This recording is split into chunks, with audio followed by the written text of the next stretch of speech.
Imaginen esta escena. El destino de toda una nación pende de un hilo, de las últimas palabras de su líder, ya un anciano. No hay un sucesor claro, solo queda un desafío final, uno que va a resonar por generaciones. Bueno, pues esta es la historia de uno de los retos más potentes jamás pronunciados, y lo encontramos en el capítulo final del libro de Josué. Se trata de una ceremonia para renovar un pacto, un momento donde el futuro de Israel estaba, literalmente, en juego. Bien, entremos en materia. Tenemos a Josué, ya muy cerca del final de su vida, que reúne a todas las tribus de Israel, y lo hace en un lugar cargado, pero cargado de historia, Siquem. Y es que claro, el lugar no fue elegido al azar. Siquem no era una ciudad más, para nada. Era como si cada piedra de ese lugar susurrara las promesas del pasado y la necesidad de una lealtad sin divisiones. Era sin duda el escenario perfecto para lo que Josué estaba a punto de decir. Ahora, antes de lanzar su gran desafío, Josué hace algo crucial, súper inteligente. Les recuerda su propia historia, ¿sí? Pero con un giro muy importante. Aquí, el protagonista no es Israel. No. El personaje principal, el que mueve todos los hilos, es Dios. Pongan atención al ritmo de las palabras, a cómo están construidas. No dice Abraham cruzó, dice yo tomé. ¿Ven la diferencia? Desde el minuto 1, Dios es el que actúa. Y ese ritmo continúa. Cada momento clave en la historia del pueblo no se presenta como una coincidencia afortunada, sino como una intervención directa y personal de Dios. Aquí está el meollo del asunto. Josué quiere que entiendan que su existencia como pueblo no es por mérito propio. No es que fueran más fuertes o más listos que los demás. Sencillamente, eran el foco de la acción divina. Y esta frase lo resume todo de manera brillante. Su libertad, su nación, hasta su propia identidad, todo era un regalo. Con esa perspectiva, no había espacio para la arrogancia. Así que, al poner todas estas cartas sobre la mesa, Josué prepara el terreno para su desafío.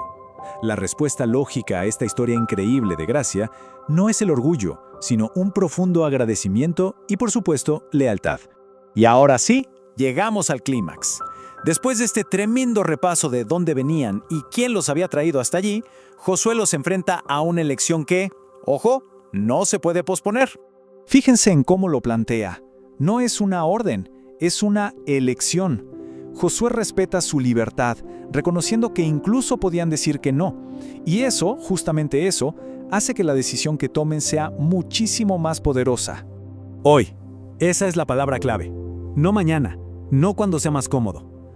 La responsabilidad es inmediata y es personal. Cada persona que estaba ahí parada tenía que tomar su propia decisión. Pero, ¿qué significaba exactamente servir? Josué usa dos palabras en hebreo que son muy potentes. Primero, tamim, que es integridad.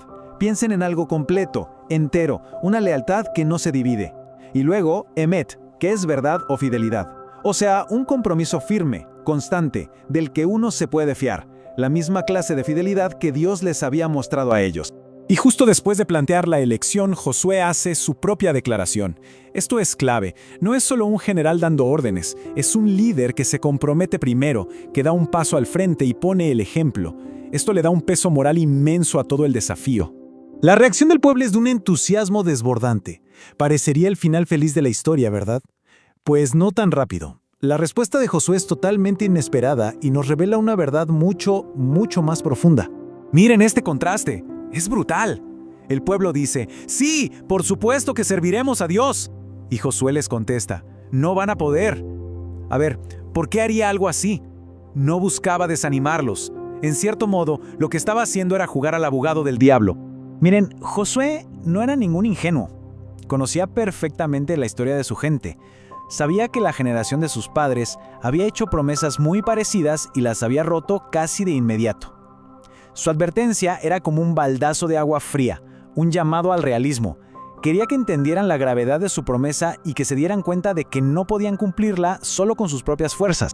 Y por eso mismo, les pide acciones bien concretas. Las palabras no eran suficientes. Tenían que deshacerse de los ídolos que todavía guardaban en secreto, entre ellos. Y debían inclinar sus corazones, o sea, tomar una decisión activa y continua de orientarse hacia Dios. Se trataba de tener una relación, no solo de cumplir una lista de reglas. Y así, el final del libro nos muestra esta elección no como un evento de un solo día, sino como el comienzo de una responsabilidad que tiene que pasarse de una generación a la siguiente. Y así vemos cómo se sella esa promesa. Queda registrada por escrito, se levanta una enorme piedra como testigo para que nadie la olvide y, lo más importante, se vive. Esa generación fue fiel, mantuvieron el rumbo que su gran líder les había trazado. El simbolismo aquí es potentísimo. Los entierros de estas grandes figuras en la tierra prometida no son un simple epílogo, simbolizan permanencia, pertenencia. El largo peregrinaje por el desierto había terminado, las promesas hechas a los patriarcas siglos atrás por fin se habían cumplido. Y esto nos conecta con una verdad que es universal. Esta cita, aunque sea moderna, captura a la perfección el espíritu del final de Josué. Una generación lo logró, fue fiel. Pero ¿qué pasa con la siguiente? La fe no es algo que se herede automáticamente. Y esa es la pregunta que queda resonando hasta hoy. El desafío de Josué no fue solo para la gente en Siquem, es un llamado para cada generación, recordar la historia de la gracia, elegir conscientemente a quién servir y sobre todo, transmitir esa decisión, porque al final, el futuro siempre pende de la elección que hacemos hoy.